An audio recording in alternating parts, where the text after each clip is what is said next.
I think that based on the comments that I've read, to my Atheists Are Liars videos, I think we need to go over some definitions. No, we don't. This is so typical, assuming that because someone doesn't agree, they don't understand. Sometimes when someone tells you that you're wrong, it's because you're wrong. I know that might be hard to hear and accept, but it's true. Let's do this.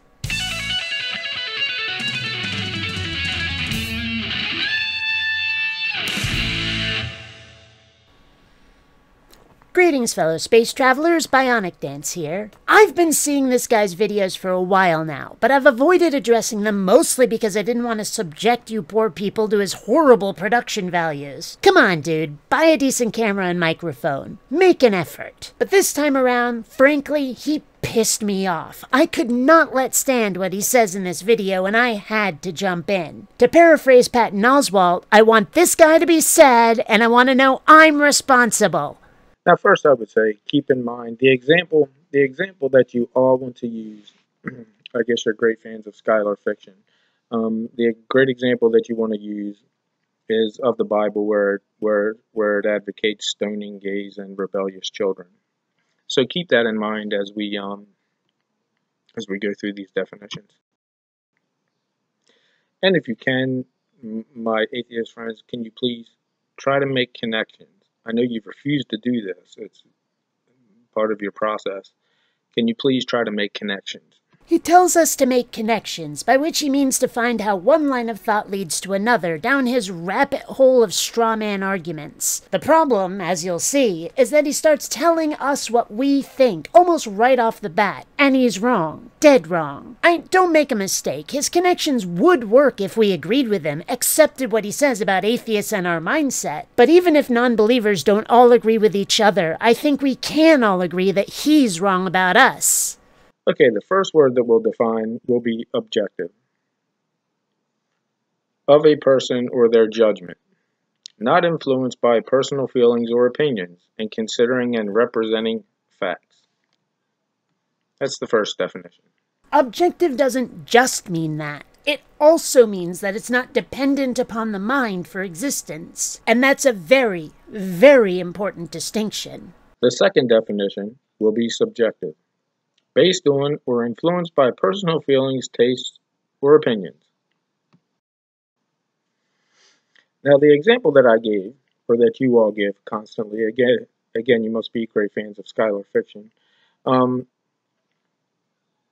was the example of the stoning of gays and rebellious children in the Bible. Now, you use this example all the time. Now, let me ask you, and I think I brought this up in a video before. Would you that action be left up to, let's look at the definition of subjective, the personal feelings, tastes, or opinions of human beings? Would you have that behavior left up to that definition? He asks this as if whether we want morals being made by humanity is a choice we have. Whether I want morality to be made up by people has absolutely no bearing on whether it is made up by people, on whether it can be any other way. And that's an issue that needs to be addressed before we even ask whether it's something humans ought to be doing. Of course you wouldn't. It's the example that you all use. You would not have the behavior or the action of stoning gays, stoning rebellious children, left up to the personal taste or opinions of human beings. Because, here we make the connection. Here we make a connection. You could not criticize the ancient Israelites for doing that.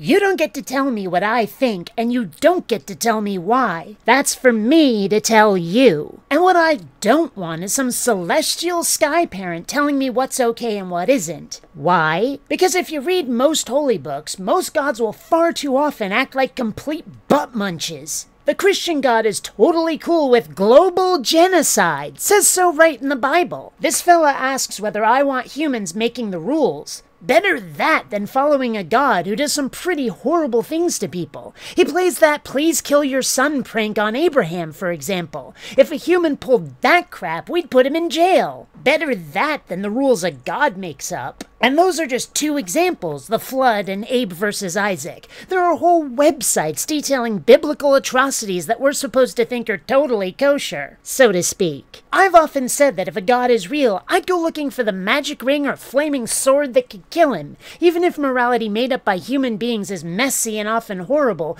better that than what most deities come up with. Or rather, what people say their gods insist upon. At least we can argue with humans when their morals stink. And don't go telling me I can't criticize other people for the way they're behaving. Have you seriously never had a difference of opinion with other people about how things should be? I don't believe that for a second. Even if it's just about something like Coke versus Pepsi or Star Wars versus Star Trek, it's still criticism. Why should morality be any different? You would not have that behavior left up to me, left up to the guy down the street. You would not have it then be subjective. Just make the connection. Again, what I want and what is so may not be the same thing. Morality being up to me, you, or Zippy the Wondermutt down the block might just be tough noogies. We might just have to compromise to find middle ground or détente, some way to live with each other all on our own. And it might not work out the way we want. Oh, freaking well. But I don't think this guy's prepared to accept that. One thing I think we've all noticed about theists is a desperate need for certainty, to eliminate ambiguity, like a security blanket of authority telling us all what to do, what is right, what is so, and seeing the universe in any other way is unacceptable, presumably because it's scary to have to improv your way through life. That's what I've observed. Wrong or not, that's what I see. That's the impression they've managed to give. And that's where I think these arguments are coming from. That's the basis for them. Atheists are more courageous, taking the universe on its own terms instead of expecting that parental unit in the sky to issue commands. It might sometimes not work out for the best, but like I said, that might just be tough noogies. Cope. Thereby,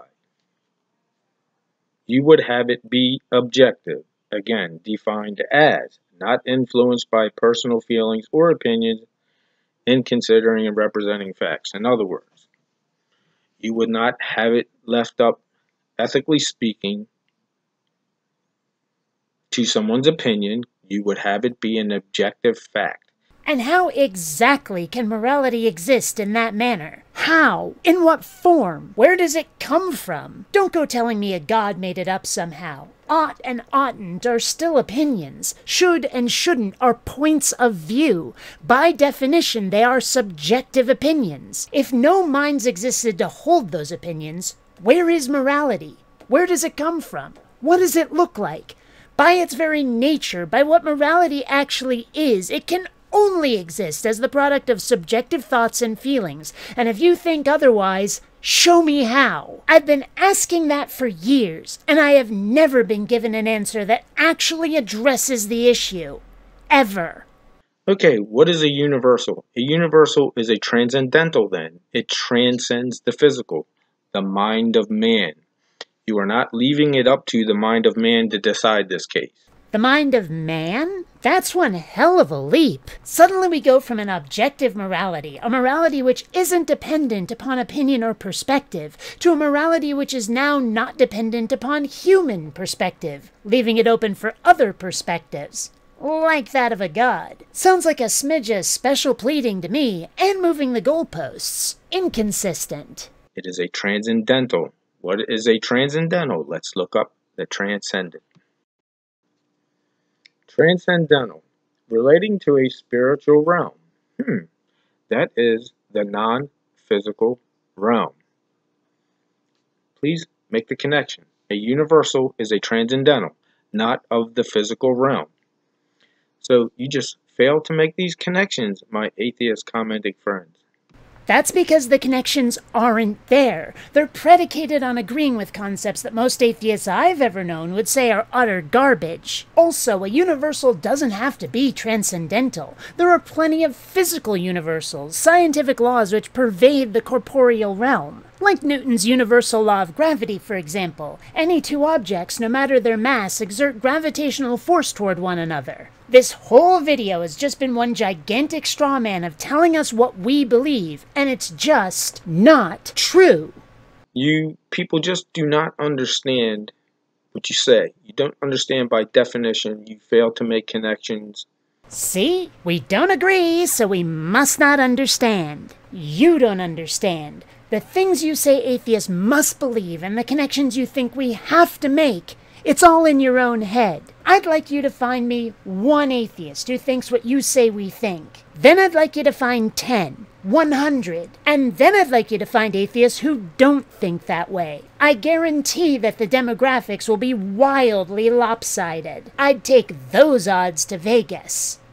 And if you pay attention to my videos, what I'm actually promoting here is philosophical deism or theism, actually. That there's a force, an intellect, a transcendental mind behind the universe that caused the universe to go from potential to actual. Now, if you think about it, please tell me how, in your view, the universe went from potential, the potential realm, to the material realm. In other words, the transcendental realm of potential to the actual realm of material that we see. The only way that question is valid is if we agree with transcendentalism. Newsflash, Chester, I don't think the universe was ever anything but material. I've been given no reason to think otherwise, and plenty of reason to think that's the case. And if you think otherwise, you're doing a lousy job of convincing me. So you just failed to make the connection because I'm sure you don't know the definitions, but you don't realize it because you just want to reject all religion. That's all. Well, if he's gonna tell us our moral philosophy, I guess he can tell us our motivations too, right? Yeah, right, butthead. Before I go, I have some thank yous. First to, what's your name here, BPZE, for sending me Clank in space! I love this game so much you have no idea. I found out about it, like 6 months ago at my game night, and I knew I had to have my own copy because Jason doesn't always bring his, and gosh, I love to play this game, so thank you so much. And next to Michael Crossley, I'm assuming, based on your email address, is Megamind. I've never actually seen this. I've been told about it because I was on Facebook and saying how I'd love to see, I don't know, a superhero movie or aliens taking over or something, I don't know, where they won. The bad guy wins, but now they're like, oh crap, all this paperwork. I didn't know there was going to be so much involved in ruling the world. I thought I was just going to sit on my throne and issue commands, but no, I have to sign things all the time and go to these meetings and stuff. And my friends were like, they kind of made that movie, and allegedly it's this. I don't know. I'll have to watch it, but yeah. Anyway, so thank you for this. I do love movies, regardless of whether this is what I was talking about. So, thanks. And until next time, fellow space travelers, this is BionicDance saying, don't run on automatic. Instead, please think. This is so typical, assuming that it because they could have. He asks this as if Suddenly we go from an objective morality, a morality which isn't dependent upon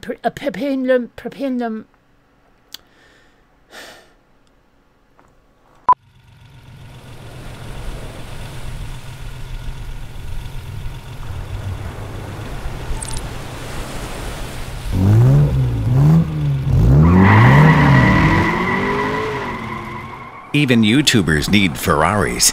Please donate on Patreon.